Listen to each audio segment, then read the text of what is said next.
Facebook ব্যবহার করতেছেন, তাহলে বিপদে পড়ার আগে সতর্ক হয়ে যান। কারণ আপনার প্রোফাইলে ঢুকে যে কোনো ছবি ডাউনলোড করে অথবা স্ক্রিনশট দিয়ে বর্তমানে এআই দিয়ে যে কোনো কিছু করতে পারে। তাই আমি আপনাকে এমন একটি সেটিংস দেখিয়ে দিব, যেটা অন করলে আপনার ফেসবুক থেকে কেউ স্ক্রিনশট নিতে পারবে না, এমনকি আপনার প্রোফাইল ছবি কেউ ডাউনলোড করতে পারবে না। তো ভিডিও শুরু করার আগে আমাকে ফলো করে রাখুন এবং এই ভিডিওটি আপনাদের বন্ধুদের কাছে শেয়ার করে দেন, তারাও যেন আপনার শেয়ারের কারণে উপকৃত হতে পারে।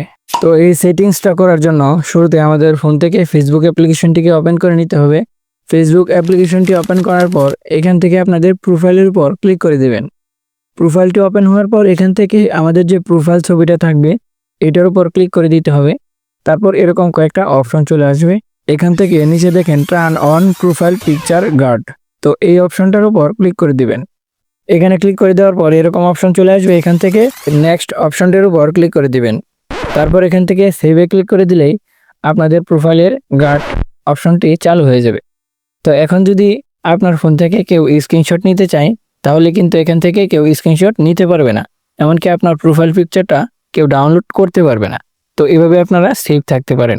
ডিয়ার ভিউয়ার্স, এরকম ইন্টারেস্টিং ভিডিওগুলো পেতে আমাকে ফলো অথবা সাবস্ক্রাইব করে রাখুন।